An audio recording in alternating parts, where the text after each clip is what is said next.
We've got a new king in the handheld video camera size, Canon VIXIA HV30. This is a small step up from the HV20, but a small step from already the camera that was producing the best quality for handheld HD camcorders. That's pretty big news. And you know something else I really like about this? It's black. Just about anything that's pro quality is black. Or if you're a professional and you walk in somewhere and you've got a camcorder in your hand and it's silver, a lot of times people are going to look at you and be like, "Oh, what's he doing with that camera that he bought over at the store? That's down the road that's painted in crazy colors." I can't even say names. If you walk in with a black camera, everyone's going to walk over and they're going to say, "Hey, what is that?" So yeah, I'm using black as a spec here. It's a black, sleek camera with some amazing abilities. Now, I don't even think I need to go into the abilities. I think you can just kind of watch the footage on the screen, and a lot of you guys, your jaws will drop. What you're seeing on the screen right now is not even the HD footage. And by the way, this is full HD. That's 1920 by 1080 is the max resolution, 1080i. And what you're seeing on the screen right now is just a standard resolution because we have to match them to our video that we made on the web here. So even in standard resolution, you still get the benefits of the internal CMOS sensor. Now it's a 1/2/7 of an inch sensor, and something that's cool about this sensor is with the professional camcorders, they have 3 sensors, the 3 CCDs, and 1 for each color band, so that way you don't get color bleeding or anything like that. Well, to help this one get perfect color, they've decided to use a primary color filter. Now that helps to filter the different bands of color to give you a look more like one of those really large 3 CCD cameras. A lot of times you see the guys with the HD cameras on their shoulders, they're like the size of a truck, and these get almost the same quality. I'm not going to say it's the same quality, but they get in nice, well-lit environments. It's almost indistinguishable, especially at high definition, the 1080 resolution. It looks unbelievable. On top of that, there's an optical image stabilizer inside here. And having an optical image stabilizer allows you to shoot in lower light without getting a blur. Now, motion blur, let me talk about that because that's something that's big on camcorders. When you move around a lot, the colors tend to bleed together and make lines, and then when you stop it, everything comes back together. Well, this one, as you're moving around, there's no motion blur at all, really. That's because it's a CMOS sensor and not the standard CCD sensor. These are much better with movement than the CCD sensors, so that's a bonus as well.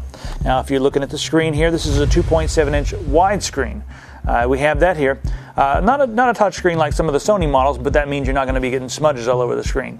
So that's nice as well. We have all the playback controls right there. It's upside down, I know, but there we go. How's that? There's all your playback controls and everything right there. So that's easy to use. On the side of the camera here, let's go through some of the buttons and things on the side. Right here, well, that is where you can insert a memory card there, SD card, if you wanted to take some snapshots. And this one does, I believe it's 3.1, or actually 2.76 megapixel snapshot. Behind that there, we have the USB cable, and that's so you can transfer the pictures that you just took right there. Transfer them off. On the front, we have a flash there. That's for the camera, and beneath that's LED. That's really nice. When you turn that on, there we go. That's on.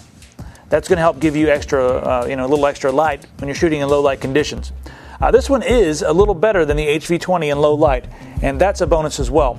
The color quality is excellent in low light, and you don't get as much of the noise as we used to have. So that's another bonus as well. All right, let's take a look at the back of the unit here. I'm going to turn it all the way around for you. Show you the options we have here. Now we have HDMI. Let me just pull this off. And there's your FireWire. So FireWire and HDMI connectivity on the back there. So that's really nice. Beneath that here we have that's where you plug up your DC cable to charge the battery that you keep right here. And you can get a longer life battery if you like. All right, looking at the back here, we have several different functions. I've already pressed the function button. That allows you to change all your different colorization options. You can do shutter priority. You can add some image effects. You can do it like in vivid mode or in a cinema mode, which is nice. Neutral mode. You can do this in 24p, which is nice. That makes it, gives it the real film quality when you're moving around. So you put this in 24p, and in the Cine mode for the colorization, it gives it a nice soft film look, which looks great. It also will work in 30p as well. We can do it in a aperture priority, shutter priority, program mode. There's several different options here on the back. There it is. There's the AV. Now, when you're in shutter priority, it'll go as low as a half second all the way up to 1/2000th of a second. So a huge range there. Half second looks kind of funky, but if you want to run it in like 1/60th of a second shutter, that'll help for some low light situations as well. Like I said, all around, this one's better for low light. All right, looking at the side here, in the front we have some AV connections here. One of them allows you to plug up a microphone, and the other one is going to allow you to hook this up to your TV or whatever device you want to plug it up to there to view the images back and the videos back. Now, if you're a little intimidated by all those features I just showed you, well, it's in the program mode now. If you just put it in the automatic mode, a lot of those features are locked down. It's more of just a camera you can pick up and still get amazing quality with. And this is kind of cool. It lets you pick your source so that you can use the memory card or the tape. So that's pretty cool as well. And again, it's extremely sleek. It is the next step in handheld HD video, a step up from the HV20, which since that one came out, we've been using it to do just about all of our video outside of the studio because it was the best camera as far as quality goes that we'd seen. This one's a small step up from that, and it's black. And you know, I really like black. If I bring a camera home and it's not black, my wife goes, "I don't want that. It doesn't look very professional, does it?" She doesn't like silver cameras. I'm not sure what it is. I guess it's just her. It's kind of me too. It's kind of a lot of people who are used to professional cameras because they're usually black in color. Right? Right, everybody? Yeah. Yes. Absolutely. Everyone agrees. I've decreed it.